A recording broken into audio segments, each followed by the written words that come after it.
口！寒霜，我告诉你，我这辈子最后悔的事，就是当初瞎了眼跟你结婚。赶紧把协议签了，少在这碍眼。好，你秦逸轩了不起，是我寒霜高攀不上。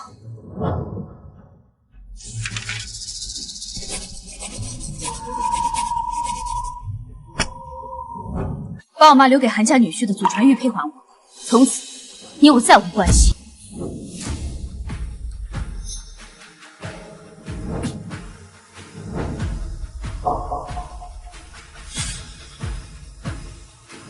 拿着，从此以后我们再无瓜葛。你的这点钱根本入不了我的眼。秦逸轩，今天你说的每句话，你最好都给我记清楚。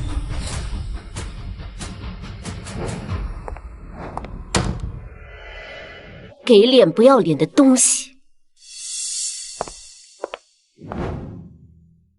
逸轩哥哥，我订了法式餐厅，咱们庆祝一下好不好？不必了，我没胃口。许小姐，上次见面我们只是谈合作，并非约会，这东西你还是拿回去吧。是我唐突了。对了，逸轩哥，今晚的招标宴，听说海爷背后的那位大人物也会露面。是九霄阁里的那位？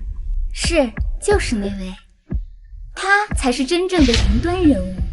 说出来你可能不信，我跟他认识，算得上是手帕交呢。那许小姐如果能帮秦总引荐一下的话，那往后那是自然。逸轩哥哥，等到了晚上的招标宴，我给你引荐，只要你能得到那位的青睐，以后你在东省的地位就稳如泰山了。谢谢徐小姐。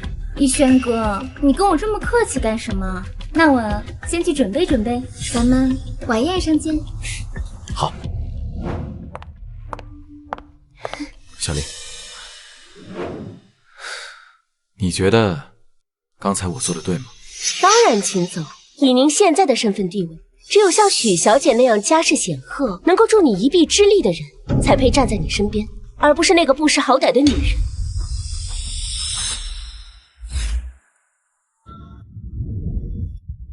阁主，柳城许家家主想献出70%产业，与您见一面。许家？对，这些年许家一直在万华旗下做事，倒也算尽心尽力。他对您仰慕已久，您看要回绝吗？让陈振海告诉他，晚宴上见。您的意思是晚宴继续？可是您和秦先生不是已经……正是因为这样，我才更要去。我很期待今晚的重逢。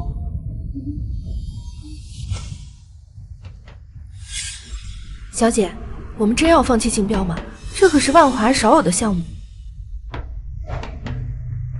急什么？许家和万华合作这么久，想要项目，那还不是动动嘴皮的事儿。当年秦家倒台时，我爸都没辙，而这秦逸轩只用了5年时间，就将秦家带到如此高度。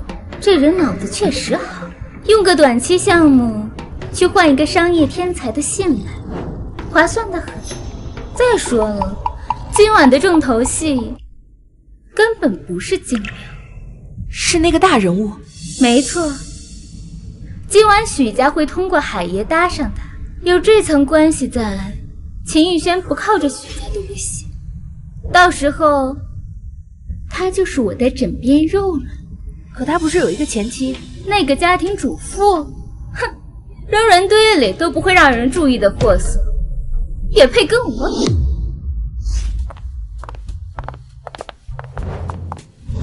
芋头，今晚的宴会可是有大人物要来的，你可得机灵点，听见没？哎呀妈，你就放心吧，我肯定不会给哥丢脸的。寒霜，妈，你还有脸喊我妈呀？啊，前脚刚跟逸轩闹完离婚，你后脚就勾引野男人，寒霜，你还要不要脸？妈，话可不能乱讲。萧彻他只是乱讲，你背着逸轩在外头勾三搭四，被我撞个正着。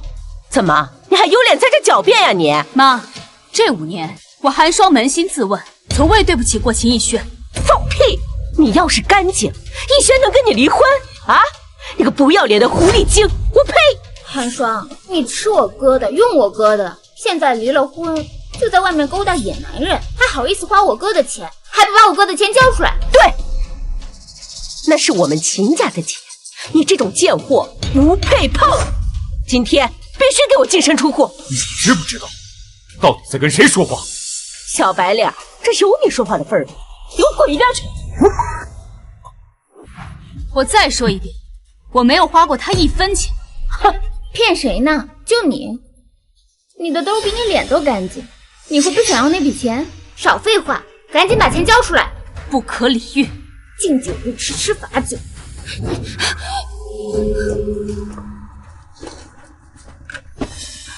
妈，这是我哥的。好啊，离了婚偷拿我们家东西，这是我妈留给韩家女婿的东西，你还给我。我哥带了，就是我们家的，还给你。做梦！你还给我！你敢碰我，我就算把这东西摔了，也不会给你。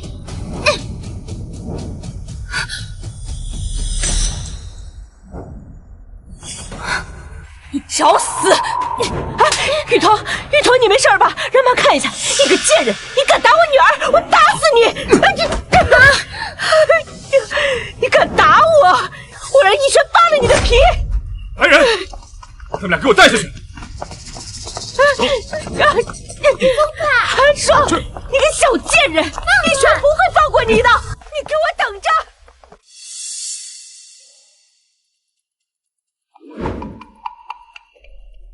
阁主，那2人不懂规矩的东西，是时候该教教他们怎么做人了。是。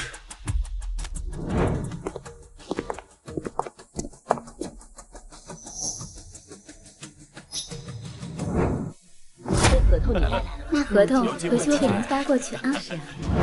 秦总，这宴会上还有谁能让您亲自敬酒？看见那3位了吗？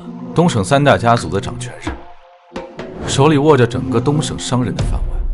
那海爷呢？海爷掌握的是他们的命。魏总、曹总、汪总，好久不见。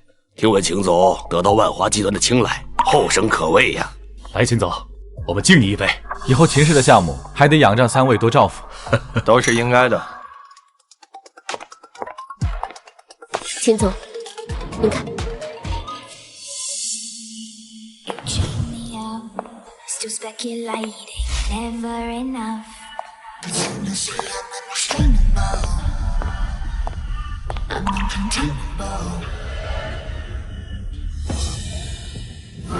3位失陪一下，站住！谁让你进来的？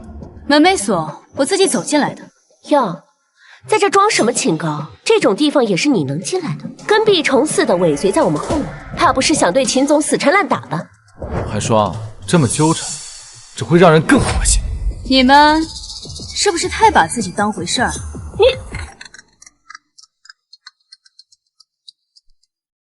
喂，逸轩，你妈和你妹被打了。什么？是谁干的？是韩霜那个小贱人，她花了你的钱，还在外面勾三搭四。我和你妹撞见了，雨桐看不过去，就去说她2句，没想到她居然动手打人。哎呦！我去劝架，也给我打得很重。逸轩，你可得替我们做主啊！千万不能放过那个小贱人。你们在医院等着，这事我来处理。你说，为什么把雨桐和我妈打进医院？是秦雨桐，她把我的霜，你还有没有点良心？那可是秦总的亲妈跟亲妹妹，你有什么误会不能好好说？为什么要打人？你急着指责我之前，是不是该先问问事情的来龙去脉？寒霜，我真没想到你是这种人，就因为我跟你离婚，你就在外面找野男人，还拿我家人撒气。在你心里，我就是这样的人，难道不该先问问为什么？我不管你有什么理由，现在立刻去医院给我妈道歉。该道歉的是他们。怪不得逸轩会跟你离婚，真是一朵不折不扣的白莲花啊，又当又立。今夜咱们东省名流齐聚，你擅自闯进来就是死路一条。逸轩让你道歉是给你留着体面，只条活路你还真是不知好歹。我寒霜的活路还轮不到他来夺。至于善主，你可以去问一问陈振海，若是没有我，这场晚宴他敢开始吗？呵，好大的口气，不知道的还以为是哪位大人物。哪来的泼妇？穿着一身礼服也挡不住一身的俗气，真是晦气。口气挺大，你还真是肆无忌惮。这不是秦董事长的前妻吗？敢在这儿大放厥词，我看你是找死！陈爽，你是不是疯了？知不知道自己在说什么？不知死活的家伙，冒犯海爷，还不快给我跪下！要我跪下，你还不够格。魏董事长不够格，那再加上我曹氏国际的掌印人，够吗？不够，有点意思。那要再加上我东省汪家呢？还差得远呢。寒霜，看清楚，这3位代表的是整个东省的顶尖权势，他们一句话就能让你从世界上消失，非要把事情做绝吗？做绝又怎样？道歉，赶紧给他们道歉！我说了，他们不配。寒霜，是你自己要往死路上撞，可别连累我们秦总。既如此，那再加上我们东省许家。许家？没错，今夜这宴会不仅有代掌万华的海爷，更是有位大人物要来。我许家将会直面那位，日后平步青云，指日可待。现在你觉得够了吗？许家又算什么东西？我知道，今天在座的各位都想踩着我显威，但不好意思，我告诉你们，你们都不够。放眼整个东省，你还是头一个敢跟顶层权势叫板。竟然你非要跟整个东省为敌，那我就成全你这野心。来人！寒霜，你真是无可救药。先卸了他的胳膊，我倒要看看敢跟整个东省作对的骨头到底有多硬。住手！我们谁敢对他不敬？出言不逊，手无寸光。你们可知道他是谁？还不快滚！这位帅哥，难不成你要护着他？这还轮不到你操心。你现在要做的就是立刻道歉，为你许家，也为你父亲留条活路。我今天要是不跟他道歉，他还能灭了我们许家不成？你可以试试。哎呀，我好怕啊！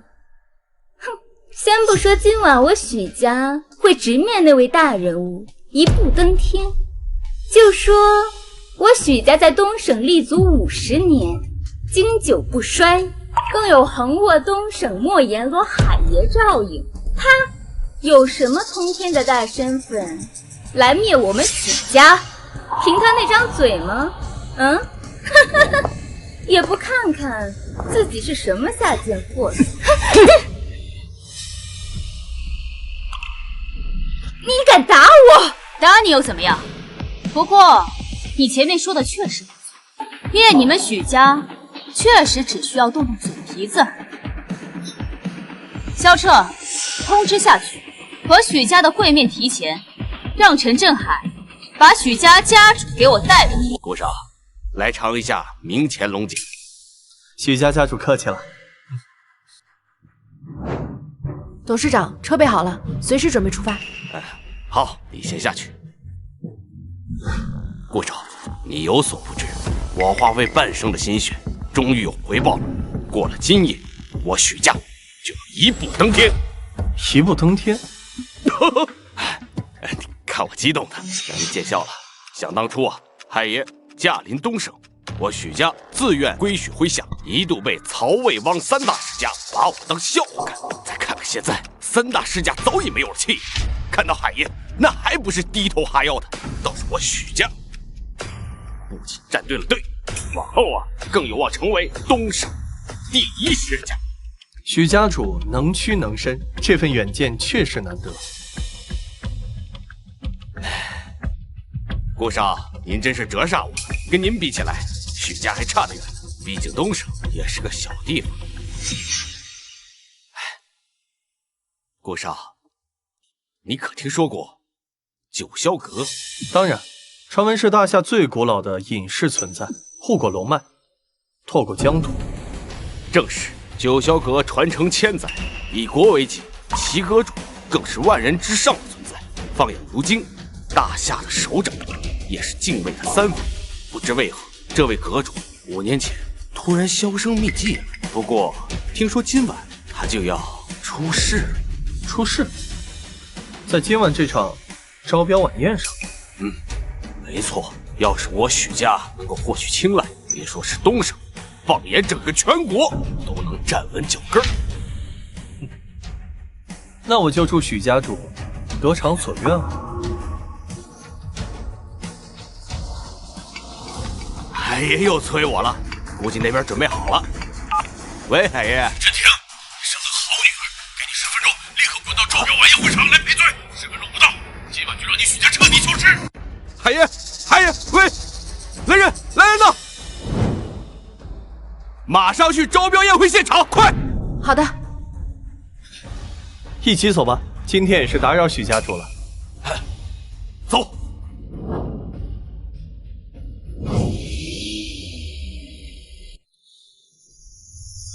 这许家是成不了东省第1世家喽。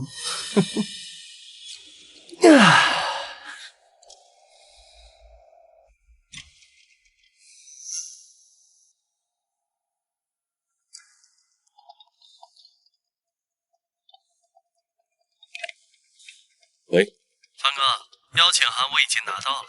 好，我马上就到。沈不凡啊，你这个未婚妻可是比想象中更加不简单哟。秦总，招标晚宴马上就要开始了，他再这么闹下去，一定会牵连我们。寒霜，知不知道事情已经发展到什么程度？你非要到不可挽回的地步，你才满意吗？不可挽回的是什么？万华的项目吗？你明明比谁都清楚，这个订单对我而言，对秦家而言有多重要。对，区一个订单你觉得很重要，我们2个人5年的感情，你却可以视有无物。秦逸轩，你知道不知道，你舍弃的到底是什么样的存在？寒霜，你真是够蠢的！你以为你闹成这样是在报复我？你再这么闹下去，你连自己命都保不住。是吗？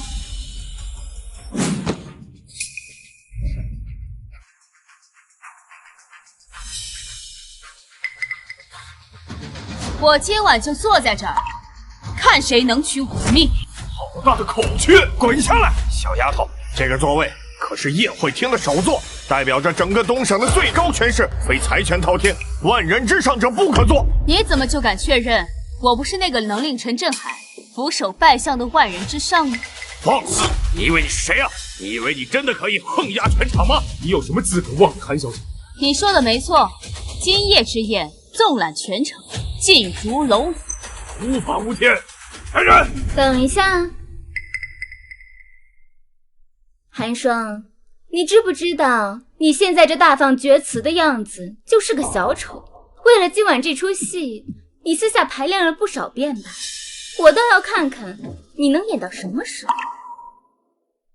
帅哥，你要帮富婆也不探探底，偏偏要跟着他寻死，可惜了。我看要寻死的是你，这世上还无人能与他比肩。你是被他洗脑了吧？他就是一个被秦家赶出来的弃妇，论身份，论财富，论能力，就连尊严也一无所有。我说他是弃妇，那都是抬举他。他就是一个只会围着灶台打转的废物，什么都不会做，只会刷刷存在感。还好逸轩哥哥早就看透了，自然不会把他留在秦家。他求而不得，便心生怨念，不仅背着轩哥在外头乱搞，还只是姘头打伤轩哥的家人，现在又跑到晚宴上来大放厥词，说白了就是见不得秦家拿到万华的订单，所以存心跑这儿来搅黄这件事儿。你这异想天开的能力，真让人佩服。别装了，寒霜，你以为在场的各位名流看不出你那卑鄙的心思吗？寒霜，这就是你今晚胡作非为的理由吗？你真是太让我失望了。我说什么你不信，他说我是什么样的人，你却毫不怀疑。秦逸轩，这么些年，你真的有了解过我吗？寒霜，你有什么资格说秦总？你有脸吗？秦家可是养了你整整5年，你这样对得起秦总吗？秦家的一切都是我给的，是整个秦家对不起我。够了，还嫌不够丢人是吗？我知道离婚对你打击很大，可是我给过你补偿了，而你呢，一点女人的廉耻都没有了吗？闭上你的嘴！你有什么资格在这里斥责韩小姐？你就这么想勾搭这个小白脸？算了，念在我们夫妻一场，只要今晚你肯收手，给所有人道歉，我用我秦家的面子保你一命。从今以后，我好聚好散。我的命不必麻烦秦总。既然这个贱人不领情，轩哥你就别管他，更何况他今天晚上捅破了东省的天，谁也保不了他。秦氏集团虽是柳城的商业支柱，东省新秀可也不是什么事都担得起的。不错，商人最忌感情用事。秦总，我劝你还是当断则断，否则秦家会被他拖累的。秦总，这个贱人是铁了心要害秦氏，他死不足惜，但公司是您的心血，绝不能出错。寒霜，你根本就不知道这5年来我为秦家做了多少，付出了多少，这些我都可以不怪你，毕竟身份不同，地位不同，所担的责任也不同。可现在我跟你没什么好说的了，今晚无论你说什么做什么，秦家都不会承认跟你有半点关系。这样最好。寒霜，我已经和你划清界限，别再一意孤行了。演不下去了吧，寒霜？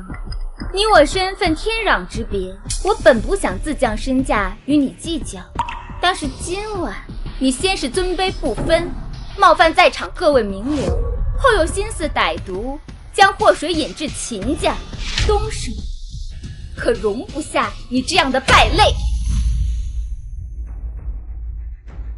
3分钟。哼，装腔作势，不好意思，留给你的时间到头了。诸位，今夜我以许家千金的身份，昭告东省商界，断绝此人生路，以儆效尤。此女身份卑劣，品行低贱，我曹家愿与许家携手一同断其生路。小丫头，几夜之后你也算是东省的名人，但对于你而言，也算是8辈子难求的荣耀。东省汪家附议，断其生路。我魏家也算其一。姑娘，你要明白，东尊卑知进退。4大世家共同发文，这在东省可是100年难见。那秦家去父活不了了。断其生路，断其生路，断其生路！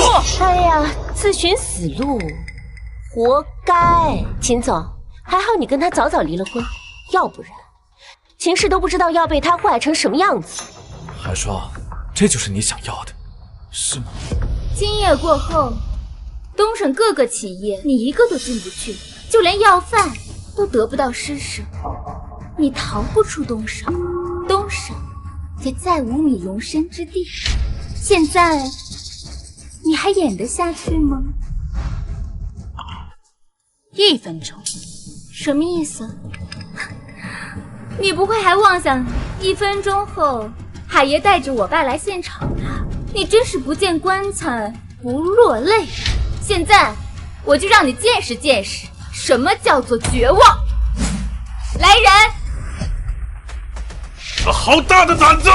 原本我只是想让你慢慢感到绝望，但现在海爷来了，你的下场只会更加凄惨。是吗？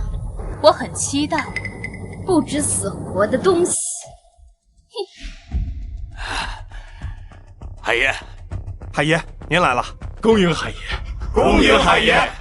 秦总，海爷来了。我们要不要过去打个招呼？还是不肯起来吗？你为什么总这样一意孤行？我为什么要起来？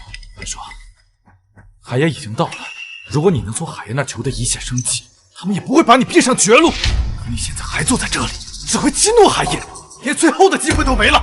你还是没有搞清楚，今晚是他们求我。韩爽，你为什么总喜欢白日做梦？整整5年了，你还不肯认清自己吗？这5年来，你整天无所事事。当初若不是我们秦家收留你，你连最基本的温饱都解决不了。今天宴会上的每一个人，都是你这辈子都达不到的高度。你生来只能仰望他们的背影，为什么总是不肯低头呢？你错了，秦逸轩。人生来平等，但此刻我寒霜也自有一身傲骨和底气。晚辈许梦琪恭迎海爷。你们在干什么？海爷，今天晚宴出了点纰漏，进来一只苍蝇。苍蝇？一个自寻死路的蠢女人。海爷无需理睬，我现在就命人把她给清理掉。你们真是好大的威风！海爷，我爸爸没跟您一起来吗？许真婷，要是今晚跟我一起到，今晚对你们许家而言倒是件难得的好事。现在你哪只眼睛看见他跟我来了？海爷这语气似乎对我许家有所不满。不过我父亲他迟迟不来，确实不妥。如此看来，先前那贱人说让海爷带我父亲到场，就是彻头彻尾的装腔作势。看来就是一个跳梁小丑，他怎么可能真有这样的滔天权势？是晚辈唐突了。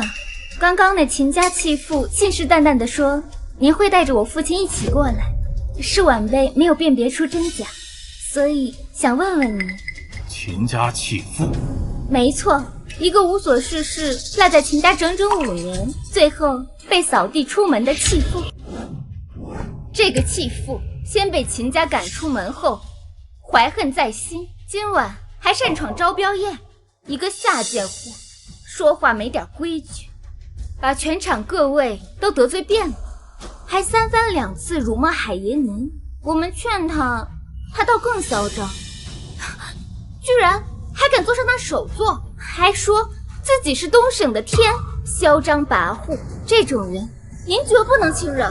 是啊，海爷，这个女人罪不可恕。海爷，晚辈已经擅作主张，联合在场各位名流，通告全省，断了他的生路，以儆效尤。海爷，冥顽不灵的我就应该这么治你，单凭他不敬海爷这一条，就够他死1万次。是啊，能让我们联合起来断他生路，那是他的荣幸。没想到海爷您这个时候到场。好，好，好，你们做得好啊！这是晚辈应该做的。海爷您稍等，我这就去清理了他，以免污了您的眼。清理？我看今晚要清理的是你们这群不长眼的东西。海爷这……陈振海，韩霜，你疯了！秦总，别管他了，他要死不死，我们2个可别受牵连啊！谁给你的狗胆，敢直呼海爷的名讳？海爷，海爷，这是完了，秦总，海爷这是彻底动怒了，连曹世恒和许小姐都打了。我们快走吧，别再跟他掺和在一起了，否则别说订单了，连秦家都被殃及啊！韩霜，我尽力救过你了，是你非要作死。秦家不欠你什么，我也不欠你什么，是你咎由自取，怪不得任何人。走。东省陈振海，拜见韩大小姐。起来吧。韩大小姐，海爷这到底是怎么回事啊？这是怎么回事？振海来迟，望大小姐恕罪。你要是来早，我哪能见识到你这东省莫言罗麾下的顶层权贵们威风凛凛的样子？大小姐，罪责在我，请您放心，我会尽全力给您个交代。请大小姐上座进观。高位首座，东省最高处，非权势滔天，非外人之上可坐。这我要是做了，岂不是要引来众怒？我看谁敢！大小姐，请上座。那我就却之不恭了。今夜不敬韩大小姐者，我将一一对你们进行清算。海爷，您是不是搞错了？他只不过就是被秦家赶出门的弃妇，您为何如此敬重他？住嘴！爸！逆女，给我跪下！爸！你别叫我爸，我许真庭没有你这样的混账女儿。您在说什么呀，爸？这到底怎么回事？发生什么了？还有脸问？你今天晚上做了什么？难道你心里没数吗？啊！我做了什么？我只不过是……我为徐家倾注这一切，经营半生，只差这一步就要登天了，一切都让你这个逆女给毁了。这不可能呀，爸！少女，你要毁掉徐家吗？啊！我不知道，我真的不知道。爸，你要相信我，爸，你相信我。我看。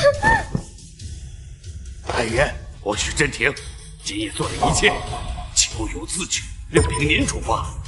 至于这个逆女，罪不可赦。从今夜起，我把她逐出徐家，一切由您处置。爸，你不能这样。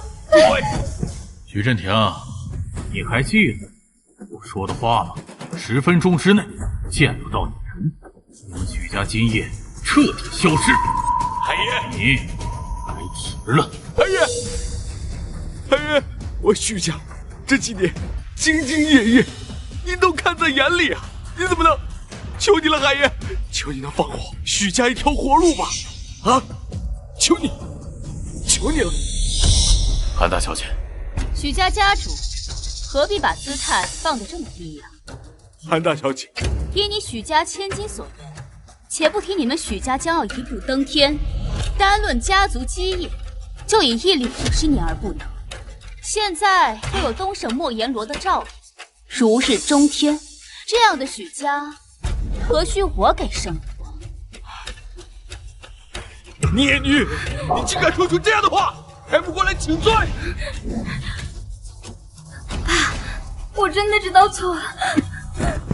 韩大小姐，你尽管发落处置，我许家绝无二话。先前他要断我一条胳膊，看看我的骨头有多硬；之后他又号召全场断我生路。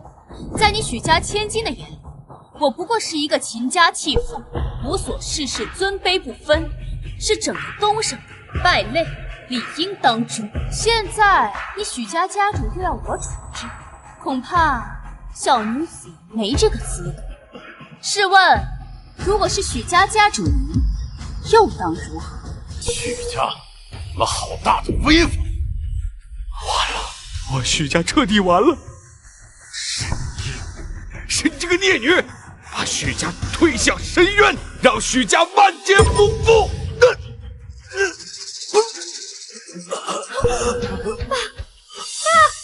你不要吓我呀，爸！你别吓我！韩小姐，我错了，我真的错了，放过我爸，放过我们许家吧，放过许家。海爷，我知道是我不对，求求你，给许家一条生路吧。现在知道错了，早干嘛去？滚！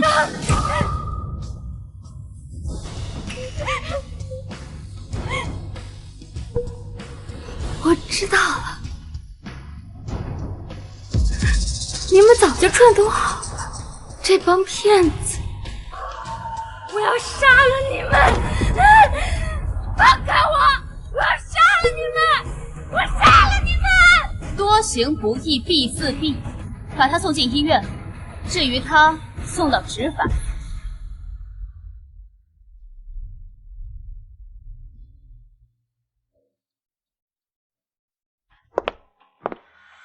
这就是你的选择。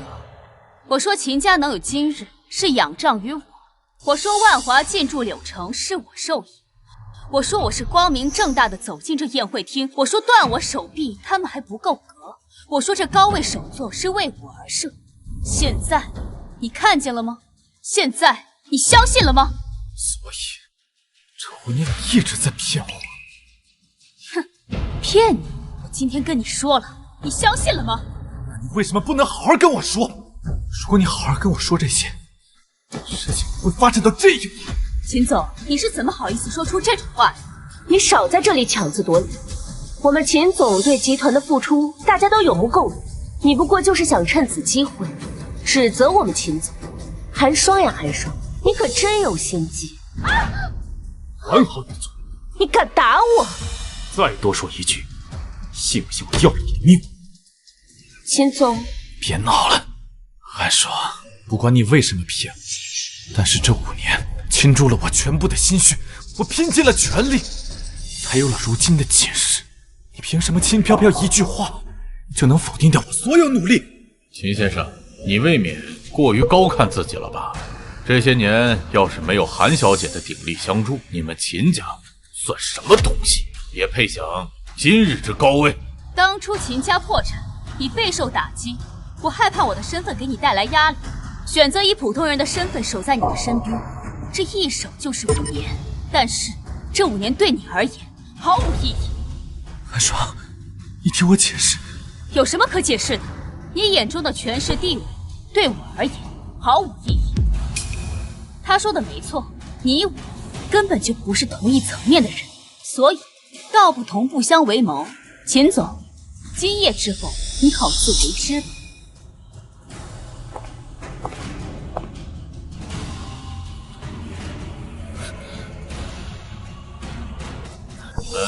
还有什么要说的吗？海爷，今天晚上就是个误会。误会？啊，对，确实是误会，那都是群家和那个许家一手策划的，我们3个压根就没想要掺和进去。海爷，今天我们确实做事行事不周，没有搞清楚事实，就冲撞了韩姑娘。我愿意给韩姑娘道歉。若韩姑娘有什么要求的话，东省魏家将全力满足，绝无二话。我曹家也向韩姑娘道歉，我曹家将竭尽全力满足韩姑娘所有的要求。还有我汪家，今天呢是我们3个不对，我们都是被许家那个姑娘给骗了，请您尽量在这里给韩姑娘赔罪了，给韩姑娘赔罪。看来是我错怪大家了。行，那我就不深究了。韩姑娘心胸宽广，魏某佩服。是吗？那我告诉你，我不深究的前提是你们自断生路。韩姑娘，你太幽默了。别说，这个笑话听起来也别具一格。我像是在开玩笑吗？韩姑娘，你这是什么意思？字面意思。韩姑娘，你未免也太不近人情了。怎么，你办不到吗？不，我们的意思是，您提出的所有补偿，我们都将尽力的满足你，哪怕是集团资产也可以交给你。可这自断生路，你们断我生路的时候，可比现在决绝多了。那都是误会。韩姑娘，今夜东省权贵齐聚一堂，你让所有人自断生路，这等同于让世家名门在东省除名啊！怎么，不可以吗？我敬你，才跟你客气一下。但是你要明白，凡事留一线的道理。如果你若将此事做绝，恐怕只会平添祸祸。王爷兄，海爷，您为东省莫言罗，东省将以您为尊。但是今天晚上他所做的一切，东省将不容他。知不知道你在跟谁说话？海爷，凡事要有个度。今天晚上我们确实有些做事不周，但是我们愿意放下姿态，给予补偿，予以道歉。但是他想扫除我们世家名门，是绝无可能。在座的诸位都是东省沉浮数十年、声名显赫之辈，根系深远。你有什么资格仅凭一句话就要我们覆灭？黄家主所言极是，我们东省魏家是绝代的顶流世家之一，就凭你轻飘飘的一句话，就想让我们自断生路？是啊，海爷，如果只是玩笑的话，倒无所谓。可要您真当真了，我曹家也不答应。我看你们是想造反。海爷，严重了，我们只是想谋求自保，道歉赔偿，但要我们自断生路。试问在座的各位，有没有人认同？我不认同，欺人太甚，我也不认同。对，我们都不认同。你能得到海爷的敬畏，确实了不得，我自愧不如。但是你要明白一个道理：知进退，谦卑。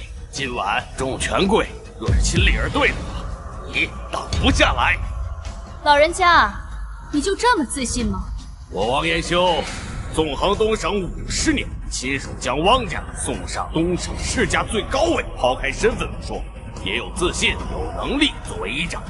而你呢，除了海爷的敬畏，还剩下什么？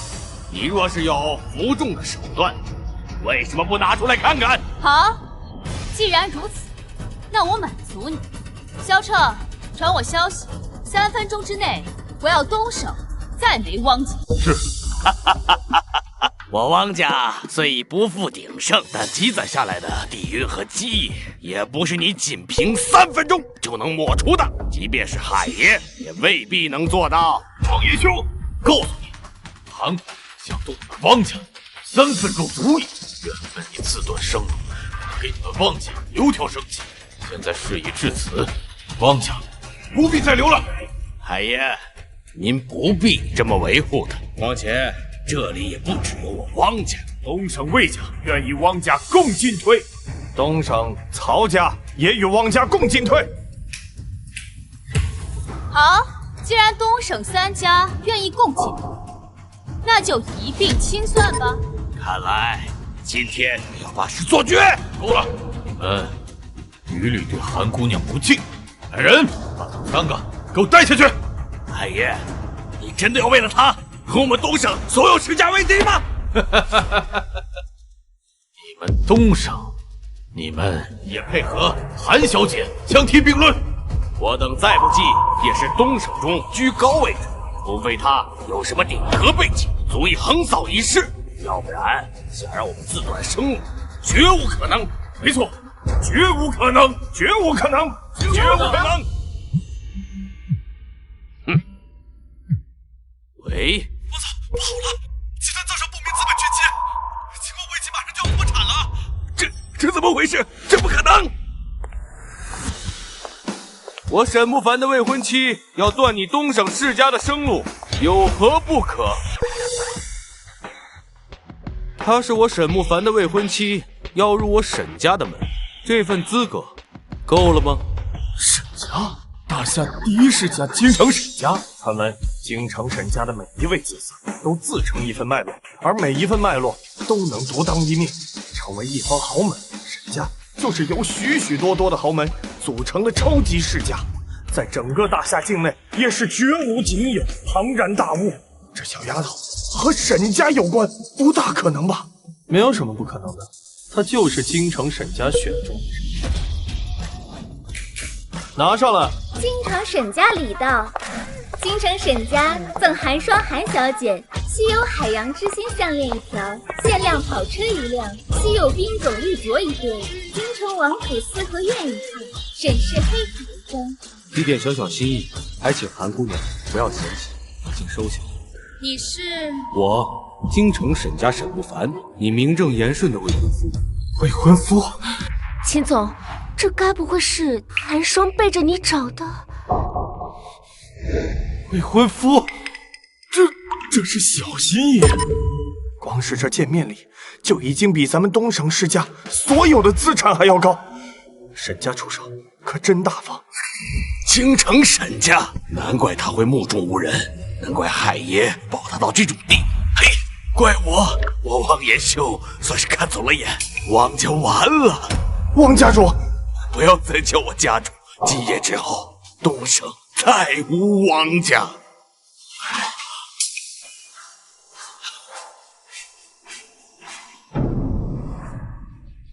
我汪延修愿自断生路，但我有一事相求，恳请韩姑娘能放我汪家小辈一线生机。祸不及家人，可以。谢谢韩姑娘。那你们呢？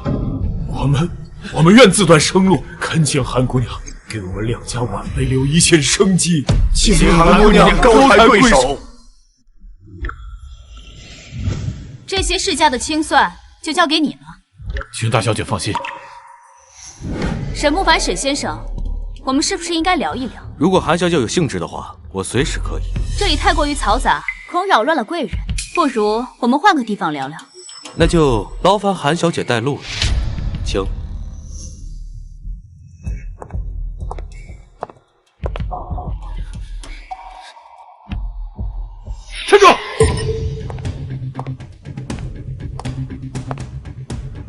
秦总，还有什么事吗？他就是你今晚最大的依仗，是吗？跟你有什么关系？你少在这里装傻充愣了。当初你说你是因为秦总，所以才隐瞒身份，背地里你早就跟这个男人勾搭在一起。秦总不嫌弃你，还跟你结婚，可你呢？你却背叛秦总，现在还要借着这个男人压秦总，你们真是恬不知耻！这有你说话的份吗？你敢打我？叽叽喳喳，认不清自己身份，我打你打谁啊？我提醒你，管好你的嘴。沈少是京城沈家的大少爷，你算什么东西？如果再敢冒犯他，我不介意让你也尝尝那些世家背断生路是什么滋味。还说，今天晚上有那么一瞬间，我觉得你是凭自己的能力让海爷敬畏你，让整个东省世家低头。那一瞬间，我真的很欣慰。这让我秦逸轩看中的女人，不是无所事事。可现在，你只让我觉得恶心。整整5年，从来没有像现在这么失望过。秦总，你想表达点什么？我知道说这些会让你不舒服，可我说的都是实话。今天晚上你的确是出尽了风头，让整个东省世家自断生路。放眼整个东省，还没有第2个人能做到。可是那又怎样？你所依靠的也不是你自己的能力，你只不过是站在另外一个男人身后罢了。无论你今晚出了多大的风头，到头来你还是你，只会依仗男人，从来没有凭自己的能力站起来过。秦总的话还真是让我大开眼界。如果你想说的话只有这些的话，那我们大可不必再聊。韩小姐，不知这位是？我前夫秦逸轩。原来如此，那这样的话，我还要感谢秦总，能让出韩小姐这么优秀的人。有些人只能靠强词夺理来安慰自己，真是可怜。你什么意思？没什么意思，就事论事而已。他的身份远非你们可估量。哦，不过看在你们一无所知的份上，我不介意向你们透露一点。不必了，一个无所事事，只会勾搭男人的弃妇，我还没兴趣了解。他现在只会让我觉得恶心，是吗？那你们可别后悔呀。能让我后悔的事情有很多，但绝不会是因为他跟他离婚，是我自知做过最正确的决定。沈总，我也奉劝你一句，你贵为京城沈家的少爷，没必要在这个女人身上浪费时间。她所贪恋的只是你的权财罢了。既然秦总知道我是京城沈家的少爷，那么我问你，你有什么资格教我沈慕凡做事？京城沈家的眼光没有你想象的这么肤浅。还有，我要提醒你，以你现在的社会地位，没有资格对我沈慕凡的未婚妻指手画脚。韩小姐，我们走吧。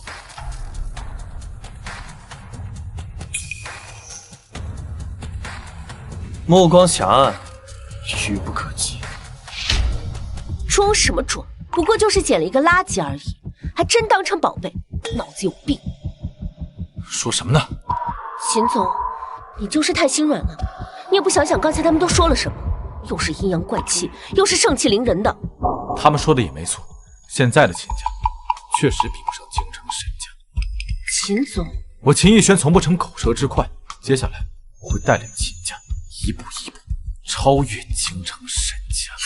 没错，秦总，我相信以你的能力，一定可以胜利的。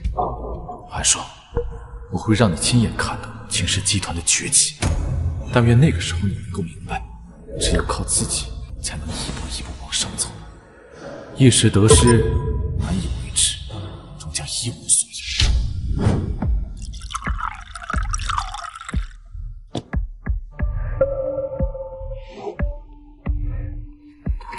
肖先生，新城开发区的项目，您还打算交给秦氏集团？没错。为什么？难道这是阁主的意思？订单一事，阁主并未交代。肖先生，您这么做会不会有点不妥？毕竟秦氏和阁主已经划清界限了。所以，我才要将这笔订单交给秦氏集团。这对于秦氏来说是一步登天的机会。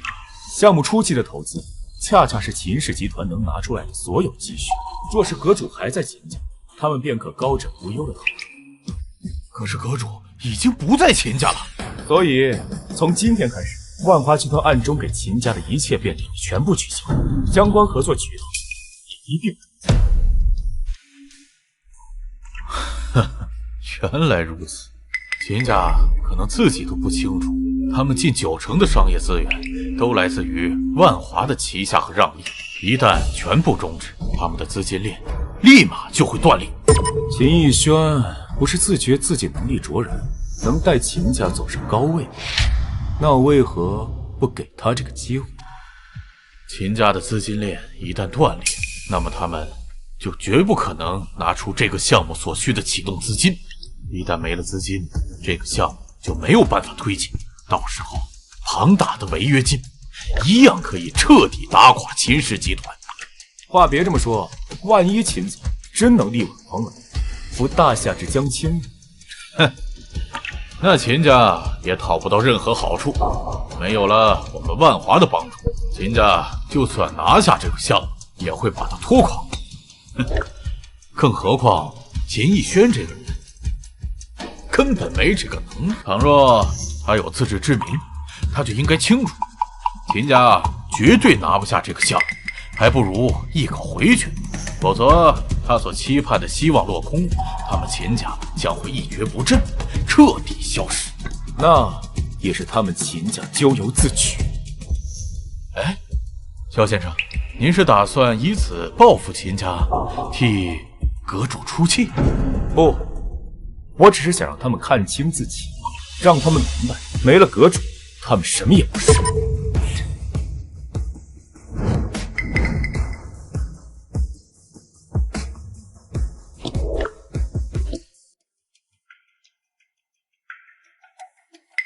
沈大少，现在是不是该聊聊我们之间的事了？我怎么从未听说过我有一位素未谋面还出身京城沈氏的未婚夫呢？韩伯父没有跟你提过我吗？韩伯父，我爸。是的，12年前，韩伯父跟我们唐家家主，也就是我外公，为咱们定下了婚约。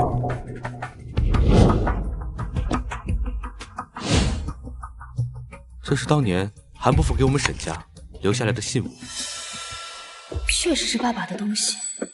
你外公为什么会和我爸定下这门婚事？按理说，你是京城沈氏的少爷，你的婚事应该由京城沈氏主持才对。当年沈家高高在上，根本没有时间管这种事情。没听懂。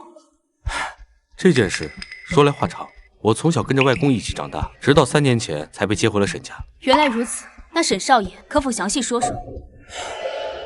今天天色已晚，不如改日我再跟你细说，如何？好啊，那就明晚吧。我都可以，一切听韩姑娘。那就明晚，地点你来定。这是我们沈家发行的7星级贵宾卡，大夏境内只发行了这一张，可以最大程度的使用我们沈家所有的资源，也可以享受我们沈家所有产业的最高礼遇。沈大少爷，您这是什么意思啊？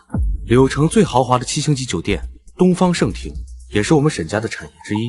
如果韩姑娘不嫌弃的话，明天晚上我们的见面地点就定在那儿吧。原来如此，那我就收下了。那我就先走了，我们明天晚上再见，韩姑娘。明晚见。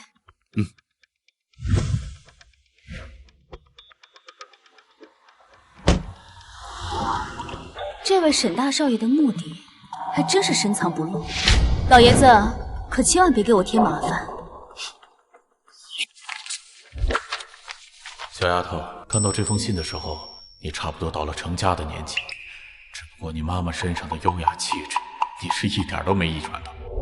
想找个8块腹肌的帅小伙，我看是全了。不过没有关系，我深谋远虑，已经提前给你物色了一个小伙子，定下了一桩婚事。真是会瞎操心。我知道你看完上面肯定会想退掉这个婚事，但我得告诉你，这个婚你退不了。退不了？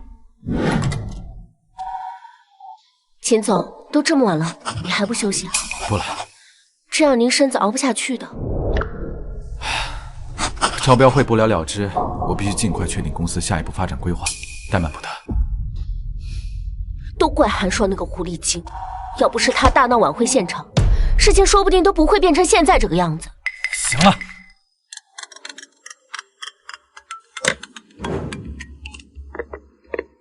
喂，你好。你说什么？秦氏集团中标了？好，好的。秦总，是万华集团打来的电话吗？对，新城区那个项目，我们集团中标了。真的？真的是我们集团中标了？没错。之前寒霜大闹晚会现场，我还以为我们集团的投标资格被取消了呢。现在中标的还是我们。对，没错，管他寒霜怎么闹，整个万华，甚至整个东省，只有秦总您这样有能力的人，才有资格接管这个项目，否则我们怎么可能会中标呢？吩咐下去，从明天开始，全集团上下全力配合这个项目。是，秦总，等您接管这个项目，跻身到行业前端，寒霜估计都被那个沈大少爷给踹了，说不定到时候他还会求着您看他一眼呢。他要真那样，只会让我更看不起他。人只有靠自己才能获得尊严。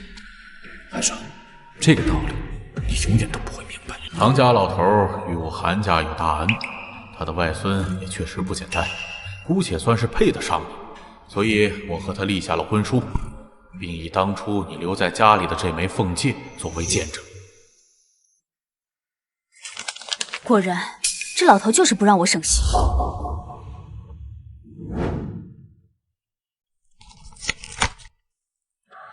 兜兜转转，还是回来了。这么多年过去了，您还是不接受这枚凤戒？这世上没有人比你更有资格戴上它。藏风5年，是时候该放下了。恭迎阁主。戴个戒指而已，搞得那么正式干嘛？起来吧。阁主，这枚凤戒是九霄阁的魂。当年你平边境、开疆土、护龙脉的时候，整个九霄阁的人都希望您能带这枚凤戒重掌九霄阁。如今萧彻亲眼所见，是我太激动了。行了，我交代你办的事情，你办的怎么样了？已经调查清楚了。这位京城沈家的沈大少沈不凡是18年前京城沈家最为鼎盛的一支，他是沈胜平的后人，是沈胜平和江州唐家三小姐唐婉柔的儿子。江州唐家？对。后来沈胜平遭遇灾厄横死，以他为主的一脉迅速崩塌，被沈家逐出。唐婉柔和年幼的沈不凡也被沈家视为灾星，逐出了沈家，甚至连唐家也受到了牵连。这个怨气还真是不浅啊。3年前，沈家争权尤为惨烈，一片狼藉之下，几乎没有赢者，反倒是远在唐家的沈不凡，最后成为了正统，所以沈家才会把沈少爷接到京城主持大局。我看沈家有联姻的打算。争权导致沈家受损，急需联姻才能稳定局面。不过，这位沈少爷似乎对沈家给他提及的联姻对象不太满意，所以他就找上了我。他似乎不知道您在九霄阁的身份，把您当成了普通人。或许在他眼里，相比于京城世家的小姐，籍籍无名的您更容易掌控一些。不知道我的身份，有意思。他想干什么？有意思。阁主，您要应这份婚约吗？唐老与我韩家有恩，这份婚姻更是以这枚凤戒为证。正如老爷子所说，这份婚我还真是退不了。行了，只当帮他这一次忙，全当是还了沈家往日的恩情了。我明白了。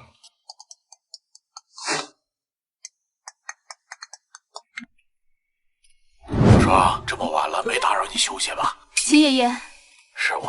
明天秦家小聚，中午到东方圣庭，一起来一块吃饭。老爷子，我有一段时间没见你和逸轩了。秦爷爷，我明天还有事呢。什么事儿？莫非是逸轩那小子不让你出来？这小兔崽子真是越大越不懂事了。等你明天过来，我帮你说说他。不是，秦爷爷，其实我和逸轩，我们两个已经……好了，小双，你别帮他说话了。明天你大胆来，我给你做主，便当是给老爷子一个面子。时候不早，楼前挂了。啊！阁主，您还要回秦家？秦老爷这5年视我为己出，这次去，全当是跟他道别了。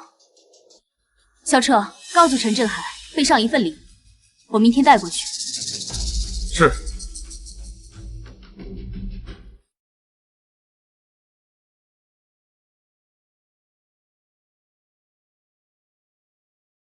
阁主，按您的要求，为避免大张旗鼓，特意给您准备了百年陈茶。百年陈茶？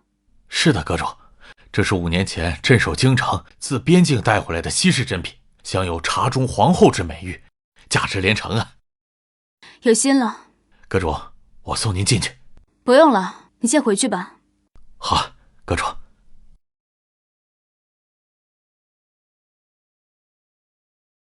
我今天有一位非常重要的客户，他手上有我们沈家发行的7星级至尊黑卡。我希望你们东方圣庭能以最高的规格来接待，不要出现任何纰漏。请沈少爷放心，我立刻通知下去。一旦有7星级黑卡的出现，东方圣庭将竭尽全力为持卡贵宾提供最优质的服务。走吧。哎，凡哥，你这么强调，生怕有什么疏忽，看来你很在乎那个未婚妻啊。只是想博取一些好感罢了。寒霜啊，远比我们想象的要难以琢磨。难以琢磨？对啊，我昨天送他那些见面礼都让他如数退回了，他给我的感觉远不止表面那么简单。希望啊，他能比那个欧阳冉冉靠谱点吧。我想啊，他应该不会辜负你的期待，就算再不济，也绝不是你们那个沈家给你安排的那个刁蛮小姐能比的。你怎么这么能肯定啊？哎，我记得你说过，他的身份不是平常人可以估量的。顾怀，你小子是不是有什么事瞒着我？怎么会呢，凡哥？我们是好兄弟，我怎么会隐瞒你呢？那你那天说那话什么意思？我那是给你争面子。你想想啊，万一他那个前夫瞧不起他，这不是给你沈家大少爷丢人吗？你小子最好别再骗我。我啊，其实对他的了解跟你差不多。第一次见他的时候是在水果市场，那个时候没什么特别，平平无奇。站住！秦总，还有什么事情吗？爷爷最近身体不好，我们离婚的事他还不知道，我不想他受刺激。你打算瞒他多久？等到合适的时机，我会告诉他，但不是现在。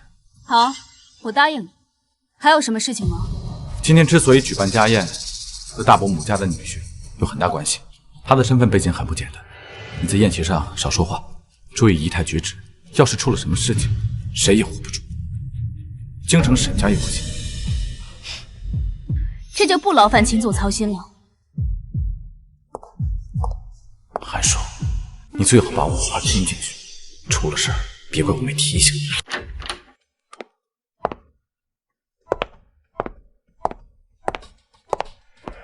兰芝，你家这个儿媳妇好大的架子，这难得的家宴，让我们这些长辈等她一个人。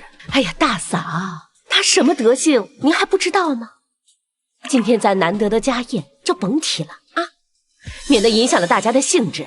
行了，大娘，你少说一句吧。现在我那个嫂子可野得很，万一你哪句话惹了她不高兴，小心连你也打。她敢，反了她了。她要是敢对我动手，我那大女婿不得要了他的命啊！够了，家宴上吵吵嚷嚷，成何体统？寒霜，来，坐我这儿。谢谢老爷子。是我打电话让你来的，就绝对不会让你一来就受委屈。今天爷爷给你撑腰。谢谢老爷子。爷爷，你跟他非亲非故的，干嘛这么偏心呢？她是你嫂子，是我孙媳妇儿，怎么就非亲非故了？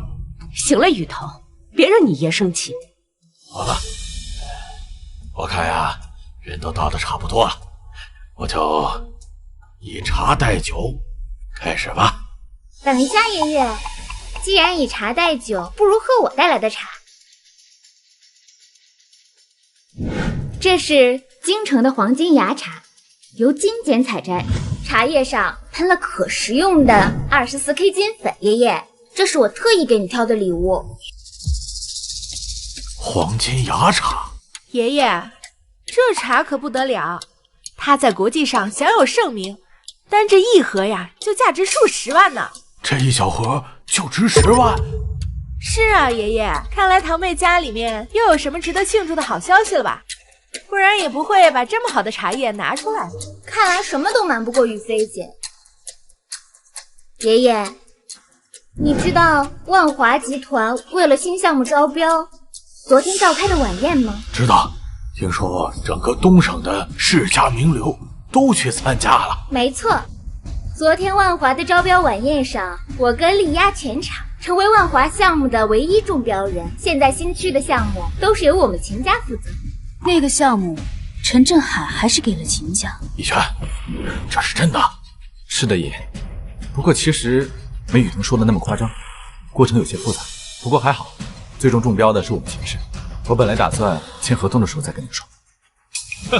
你这孩子，这么好的消息，还对爷爷遮遮掩掩的。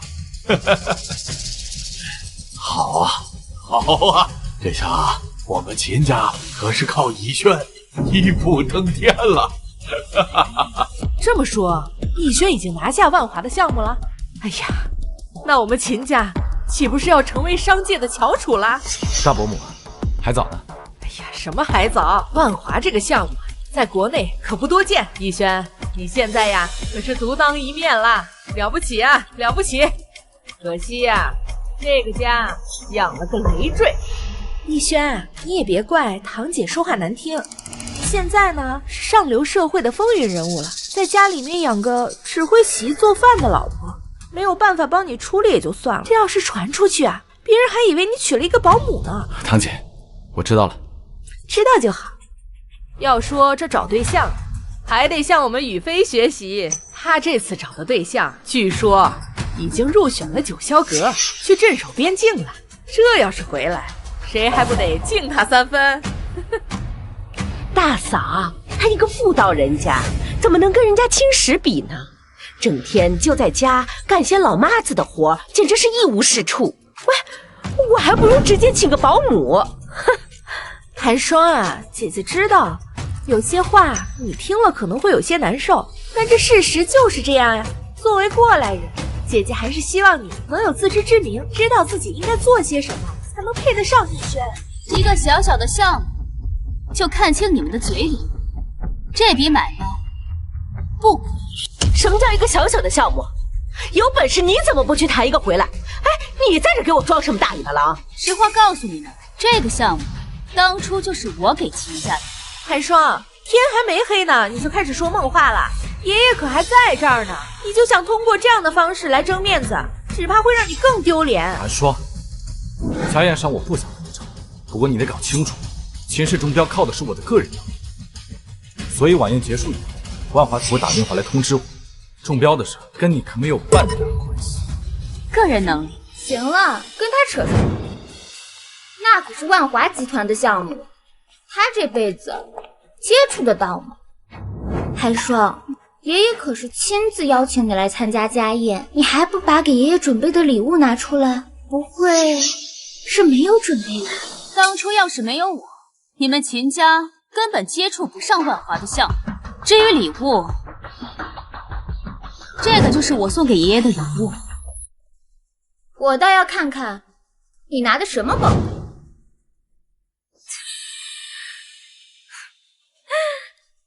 我看你气势这么大，还以为你准备了什么好玩意儿。这不就是烂茶叶吗？嫂子，这茶叶都没了，还能喝吗？寒霜，你要把这种茶送给爷爷，这不合适吧？有什么不合适的？雨桐送的可是在国际上享有盛名、价值数十万的茶叶，而你这还不是在垃圾堆里面捡的吧？这能值几个钱？这是百年陈茶，享有普中皇后之誉。至于它的价值，远非你们能想象。听听，还什么茶中皇后？我怎么没听说过？那是你孤陋寡闻。行，我孤陋寡闻。就算这什么陈茶，也顶多100把块。你拿什么和我比？这茶是稀世珍品，价值1000万。还什么稀世珍品？你是怎么说出口的？你是把我们在座的各位都当傻子，还是觉得我好忽悠啊？这礼送的呀，真是丢人现眼呀！这得亏是家宴呀，没有外人。兰芝啊，你以后带这个儿媳妇出门可得注意点喽。就他，还想跟我们一起出门，门都没有！都闭嘴！有本事外头使去！一个个就知道家里横。这礼物是给我送的，还是给你们送的？自己家人送的礼物，心意比价值更重要。小双，你的心意，老头子我领了。这黄金芽茶，我喝不习惯，我还是喝小双送来的这茶。服务员，麻烦你把这茶给我们泡上一壶。爷爷，行了，倒够了没有？赶紧坐回去。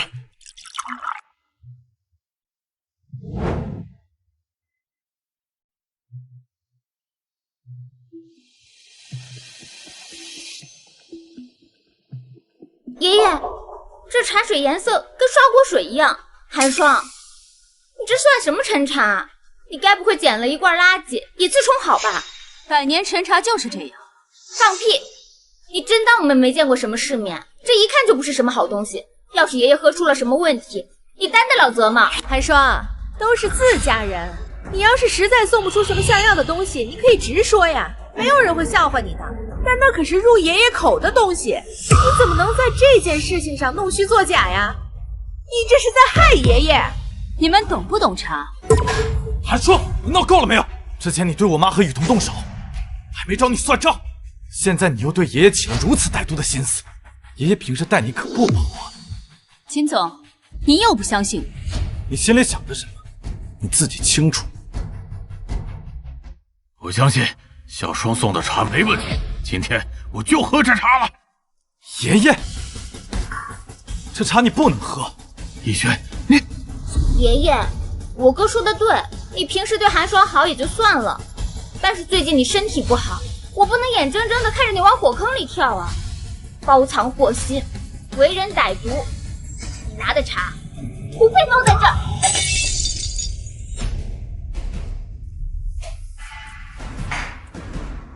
雨桐，你怎么把这茶给摔了？啊，老爷子，这砸就砸了，雨桐啊，他也是为了您好呀。哎呀，就是老爷子，我们家雨桐一心为您着想，您怎么能为了一个送您垃圾的外人跟他生气吧？您这有失公正了。你们这么热闹啊！老公，你可算来了。不好意思啊，有点事情耽搁了，还请大家见谅。哎，你这话说的，来了就好，来了就好啊！来，快坐吧。哎，老爷子看着怎么不太高兴啊？发生什么事了？这还不是有人送了一罐发霉的茶叶给老爷子，想要害他呀？发霉的茶叶？就是这个，跟刷锅水一样，一看就不是什么好东西。要不是刚才我及时拦住爷爷，爷爷就喝进去了。这茶，这刷锅水一样的茶叶有什么好闻的？我就给他倒了。哎，闭嘴！老公，你干什么呀？你不要命了？别吵！入口醇厚，层次丰富，回味持久，这可是百年母叔大红袍绝世珍品啊！绝世珍品？这真的假的？其实，你不是在跟我们开玩笑吧？开玩笑，妈，我岂会随随便便开这种玩笑？5年前大夏边境战乱，九霄阁阁主亲至，他一战震慑，稳定疆土，大兴国运。在庆功宴上，京城镇守便带来了这百年陈茶与我们同饮。当时我有幸饮了一杯，这个味道我永远不会忘。京城镇守带来的茶，那如果这茶是真的，得值多少钱？如此珍品，现已停产禁足，又岂能是以金钱能够衡量的？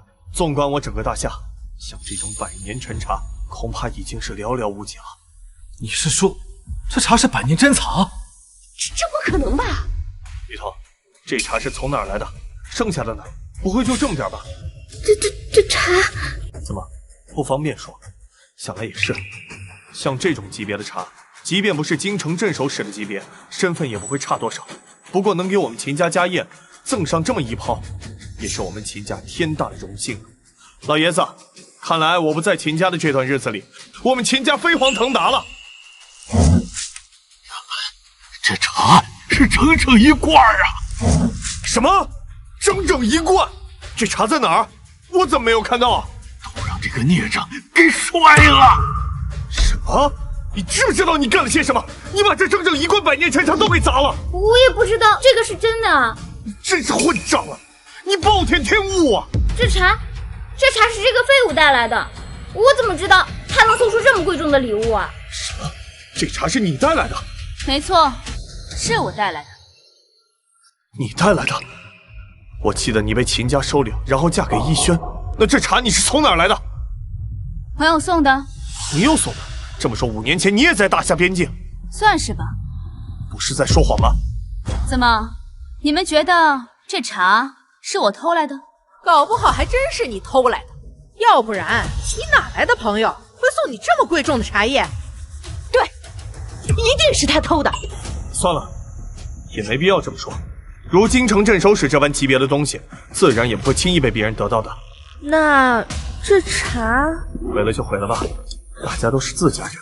雨桐，今天这件事情，我可以对你既往不咎，但是你记住，这要是在外面，哪怕是打碎了这么一杯茶，也要拿命来赔。我知道了，姐夫。还有你，有如此珍品，既没有说清楚道明白，这茶现在毁了，你该负大半责任。关于这罐茶，我已经说得很清楚了。说不信的是他们，说是垃圾的是他们，说要毁掉这罐茶的还是他们。而现在，你凭什么要我担责？怎么，你有意见？青石说什么你就听什么，人家可是九霄阁的人，你有什么资格跟他杠啊？啊，九霄阁的人好威风啊！你懂什么？就你这副德行，连我姐夫家的保姆都比不上。行了，都少说两句，坐下吃饭。寒霜，不是我说，你赖在秦家5年，靠逸轩混吃混喝不太好吧？要不这样，现在你姐夫回来了，我让他帮你一把。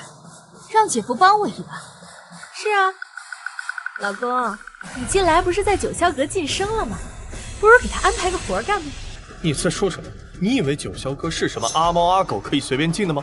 倒是你，刚才你说5年前在边境，那我倒要问问你可做过什么？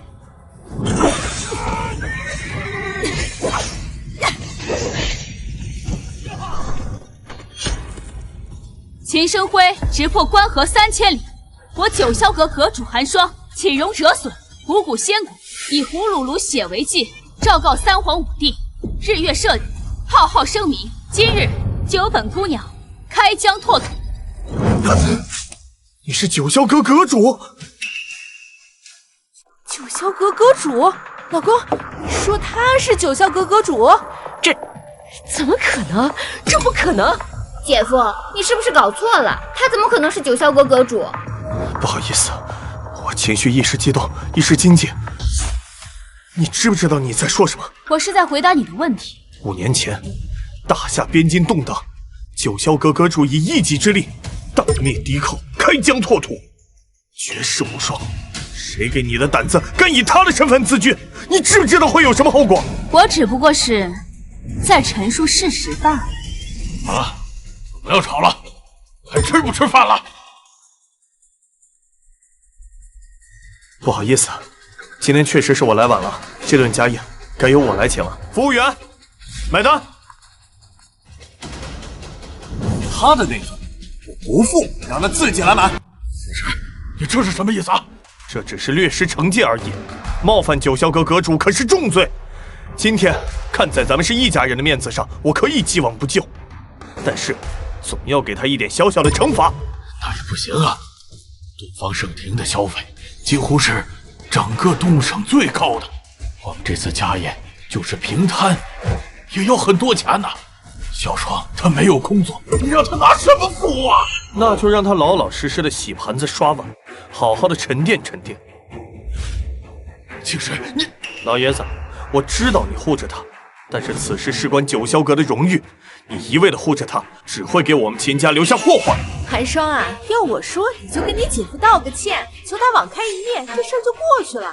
就是，青石也不是故意要刁难你，有点眼力劲儿吧？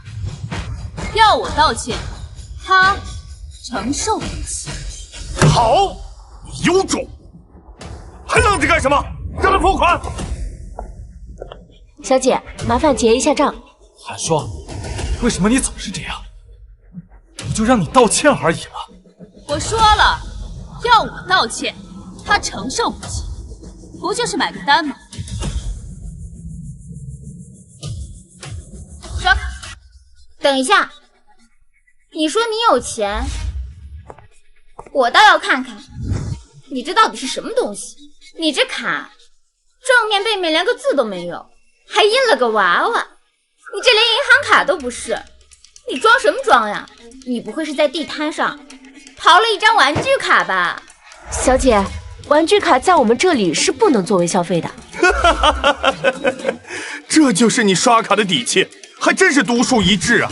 跟你的厚脸皮相比，我真是自愧不如啊！这张卡你刷就行了。小姐，我们的 POS 机只识别银行卡和贵宾卡，我这张就是贵宾卡。不好意思，小姐，您这张卡和东方盛庭的贵宾卡完全不一样。来，让他看看什么才是东方盛庭的贵宾卡。睁大你的眼睛看清楚，这才是东方盛庭统一发放的贵宾卡，你那是什么卡？赶紧把你的玩具卡给我收起来，别在这儿碰瓷了，行不行？明白吗？你错了，是他的这张卡不配和我的卡碰瓷。你的意思，你这张卡是独一无二、全球限量的顶级至尊卡？说的不错，的确如此。寒霜，你究竟要装到什么时候？你知不知道自己说的话有多可笑？逸轩，别说了，万一他说的是真的呢？服务员，我问一下，你们这儿有没有什么定制的限量卡？不好意思，先生，东方盛庭没有这种贵宾卡。所以说，你这张卡就什么也不是了？谁说贵宾卡就非得是东方盛庭？按照你的意思说，你是拿别的地方的卡来东方盛庭消费，你还真是个奇葩啦！好，你说这张卡是贵宾卡，那我就满足你，我来给你刷。经理，7星级黑卡出现了。7星级黑卡，快通知沈先生，立刻带我过去。你这破玩意儿根本就识别不了，应该是权限不够吧？换个读卡器。读不出来就是读不出来，无论换多少读卡器都是一样的。寒霜，你应该明白，不管你再怎么不肯接受现实，结果都是不会改变的。就像我们秦家拿下这个项目，这个项目我劝你早点放弃。以秦家目前的实力，是吃不下这个项目。吃不下？你凭什么说吃不下？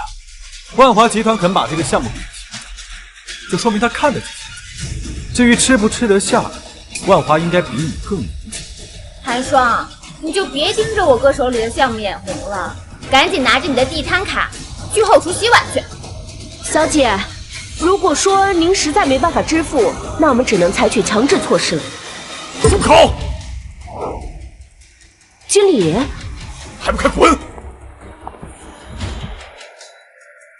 东方盛庭总经理见过韩姑娘，您是我们东方盛庭成立至今最尊贵的客人，还请您随我一至平台顶层宴厅，接受我们东方盛庭最盛大的邀请。什么？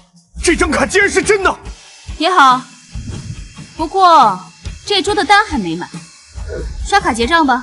不用，韩姑娘，您在东方盛庭的消费全部免单，您在这个包间的消费完全不用在意。那倒不必，毕竟这桌还是有人想买单的，对吧？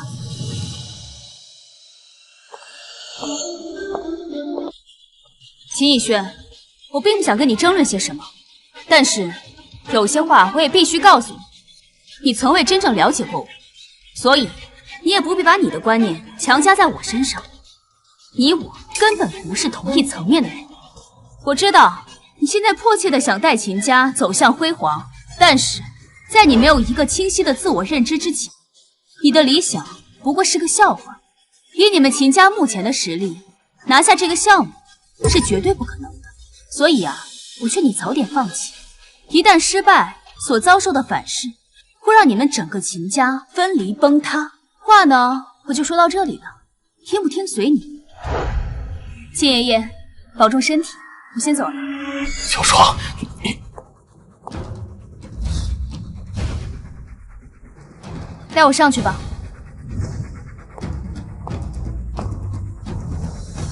反了，真是反了！那个废物，他还真当自己是盘菜了。哼！哥，你别生气，咱没必要和那种人置气。他寒霜就是嫉妒咱们手里有万华的项目，嫉妒的眼红罢了。对，典型的红眼病。行了，一个弃妇的风言风语还没放在心上。从今以后，我会带领秦氏集团一步一步走向辉煌，到时候我会让他为今天所说的每一个字付出代价。没错，我们要狠狠报复他，这才是我儿子。当我们秦家走向辉煌，有他后悔哭的那天。那张贵宾卡怎么回事啊？明明不是东方盛庭的贵宾卡，怎么却惊动了东方盛庭的总经理？而且还说什么寒霜是最尊贵的客人，连顶级 VIP 都没有的待遇。那又怎么样？一张破卡而已，还能当饭吃？看看他那个嘴脸啊，拿这张破卡装腔作势，迟早惹祸上身。逸轩，你和小双之间是不是有什么事瞒着我？爷爷，我哥跟寒霜已经离婚了。雨桐，离婚？逸轩，你和小双真的离婚了？你这个混小子，胡闹胡闹啊！老爷子，您看您这话说的，您说要不是当年您拍板，非得让逸轩娶那个什么寒霜，他能赖在我们秦家5年？这5年来，他吃我们的，喝我们的啊，还整天游手好闲。要我说呀，他就是我们逸轩的累赘。就是，我哥现在手里有万华集团的项目，再过不久就会成为商界翘楚。那寒霜有什么资格站在我哥身边？离了才干。老爷子还是太抬举他了，他只不过是一个有点姿色的花瓶而已。他离开我们秦家，对于咱们来说，只不过是甩掉一个包袱而已。放屁！寒霜一直不让我告诉你，当年秦家一夜倾颓，是小双伸出了援手，才保你秦家延续。他伸出援手，他一个被收养的弃妇，能帮我们什么呀？那年秦家濒临破产，全靠小双和万华集团搭上了关系，才得以稳住公司。不是小双，你现在连公司的门槛都摸不着，秦家早就破灭了。不止这些，我们秦家重新起家的第一笔资金也是小双给的。爷爷，你是说那笔钱是寒霜给的？也就是说，早在5年前，他就和万华集团搭上线了。没错。这怎么可能？万华集团可是和九霄阁绑在一起的巨头，他一个待在家里面的家庭主妇，怎么可能和万华集团扯上关系？就是呀，他要是有那本事，还能在我们家混吃混喝？你们知道什么？留住小双，本是秦家永久兴盛的根本。现在倒好，都让你们给破坏了。爷爷，你这话什么意思？现在我们秦家不是还好好的吗？就是，等逸轩这个项目一铺开，我们秦家想不风光都难。到时候还能靠他一个外人。爷爷，你放心，我秦逸轩从不依靠外人，就算只靠我自己一个人，我也会把秦家带上辉煌。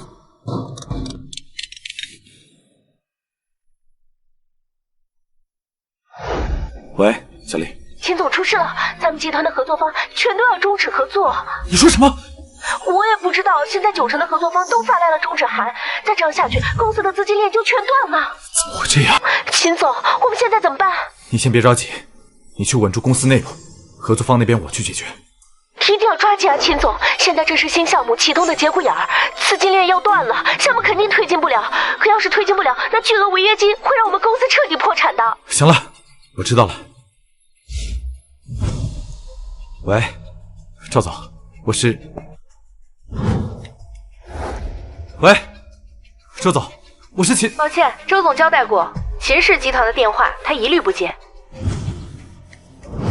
喂，白总。我是金轩是吧？我和你没什么好说的，好自为之。喂，副总，秦先生，以你目前的能力，还达不到和我们合作的最低标准。之前我们给你的特殊待遇，现在我们决定一一收回，还想尽快把订单退回。哥，出什么事儿了？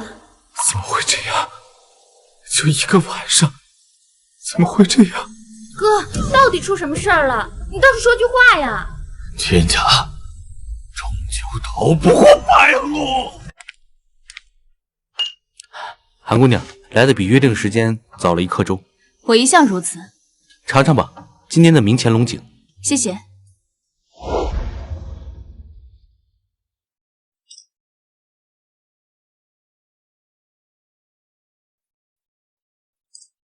还是说正事吧，沈大少爷。有什么事情不妨直说。韩姑娘多虑了，我这次来柳城就是想和你履行当年定下的婚约而已。沈家对韩家有恩，只要沈大少爷的要求不算离谱，我都会考虑接受。所以，我希望沈大少爷把话说透，以免日后生出误会。我想和你结婚。可以，但我要知道婚约之外的原因。其实我跟京城沈家的关系没有表面上那么和睦，这几年沈家动荡不安。他们想靠联姻来稳住局面，但我不喜欢他们给我安排的联姻对象。但是据我所知，京城沈家对你的婚约有着绝对的话语权。没错，但是我们之间有份婚书，而那份婚书，就算是京城沈家也不得不认。那份婚书有什么特别之处？那上面有着沈家也不可违逆的存在。那份婚书现在在哪？一直由我外公保管，但3年前他老人家过世之后，就留在老宅。过几天是我外婆的寿诞，我想请韩姑娘跟我一起回去，一是给外婆祝寿，二是取回婚书。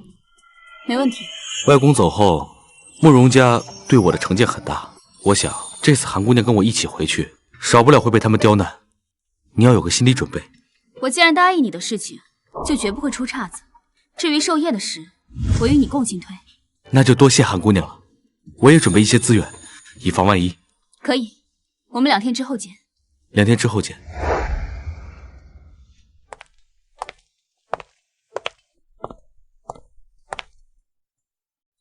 通知九霄阁上下及各方镇守，配上厚礼，2日后送往江州唐家为唐老太君贺寿。是。即日起，传我诏令，我将正式接任九霄阁阁主之位。遵阁主令。